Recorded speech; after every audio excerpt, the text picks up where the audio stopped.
Cuppa with Chris. Already messed up. Don't know what to say. This could go horribly wrong. So this is the very first live stream. It's actually on Facebook for Cuppa with Chris. Cuppa, Chris. So the premise is fairly simple. Every couple of days, I'm just going to take a bit of time out, grab a brew, and share the thoughts that are on my mind. And as it's live as well, I'll be able to take questions from anyone who's watching. I have no idea who, if anybody, is gonna tune in. For really holding this mug nervously. Who holds a mug like that? Oh, I should say as well, I think in each live little show, I'm quite reluctant to call it a show. It sounds quite arrogant, almost like I'm some sort of TV presenter on that. Or not. Ooh, this is definitely going to be the pilot and will be available on DVD footage elsewhere as an extra, I think. So yeah, first episode, I'm just drinking regular PG tips in this bearded, mustachioed mug. I actually got the mug from an ex-co-worker, Liz, from when I left my last role at Gene Commerce. And tea. I always drink tea rather than coffee. Just close that. But it's fairly different as to what I have each time. So today it is PG tips with just a splash of milk and no sugar. But I'm not one of those people that always has the same amount of sugar, regular amount of sugar. It can vary each time. Today I've gone for no sugar. I only have sugar if it's sort of like a pick-me-up. So I see the first few people have joined me, Jerome and Kirsty as well, Kirsty Morris. Hey there, this is Cuppa with Chris. All I'm doing is having a brew and just sharing my thoughts. The reason that I'm doing this is there's a number of projects that I'm getting involved in at the moment where I need to be a bit more comfortable talking on camera, possibly talking live. So this is just to get me used to sitting or standing or even sometimes walking and talking at the camera. I feel usually quite comfortable talking to people, like real human beings. But for some reason, when you're being filmed, there's almost like a bit of apprehension. So this is just to slowly, over a number of weeks, get me used to doing that. So that's the reason. And I don't know, who were my inspirations? There's a guy I know called Rob Grayston, actually, who I met in Aberystwyth University. It'd be really cool if he popped on and he caught this. But yeah, each January, I don't know whether it was last January or the January before, somebody challenged him to do like a live vlog each day of January.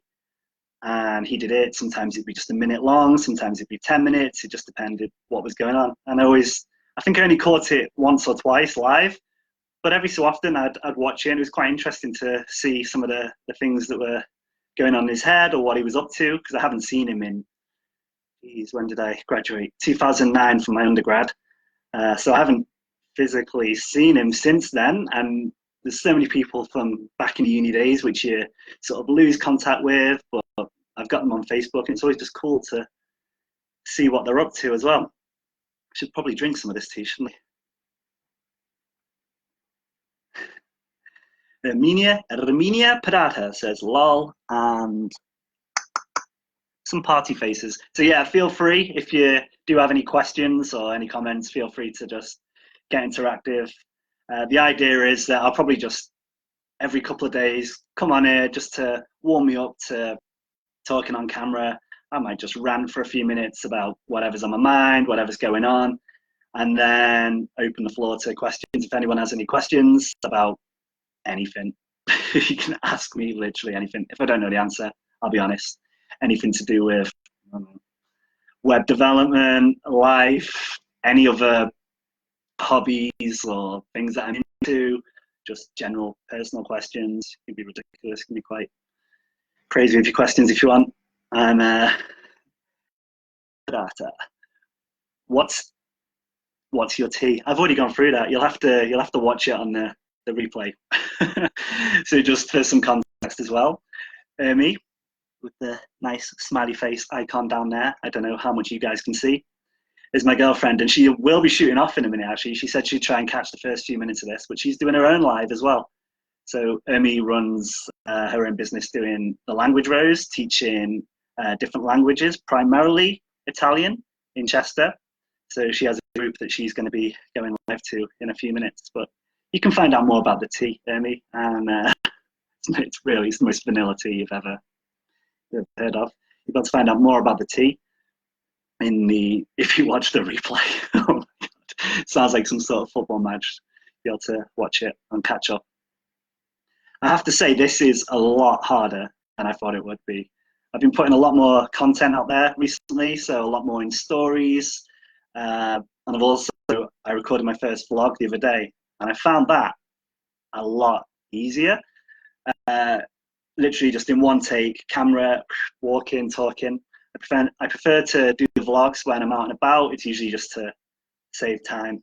I'm one of these super efficiency nuts who likes to try and optimize on every minute.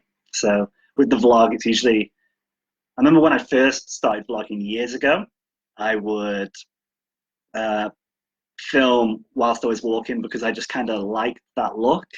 From that, I was like inspired through, I don't know, you can look them up, like RS Tyler and Max and Julian and things. And a lot of their videos, they tend to be out and about. You know, usually they've got someone following them, filming them. I'm just on a budget, me doing a bit of a selfie walking. And I realized I wasn't as self-conscious as I thought I'd be, walking down a public street, filming myself. That seems to be fine. But for some reason, now that I know people are watching live, this is a lot more nerve-wracking than I thought it'd be. But hopefully, after a few sessions of this, I'll completely get used to it. So I'm doing this on Facebook at the moment, but I know a lot of other platforms have the ability to go live as well. So I may try it on Instagram, probably not Twitter. I don't really use Twitter that much. Maybe on YouTube, we'll see. I think for actual people that will get involved and possibly engage in comments and questions and things, I think Facebook's probably the best place to start for me. What else is being said down here? This is not a very good way to keep your audience brilliant, as someone else joins. Emi, would you like to suggest some better ways to keep my audience, or possibly Holly as well? Holly's joined. If you've watched the live before, Holly, maybe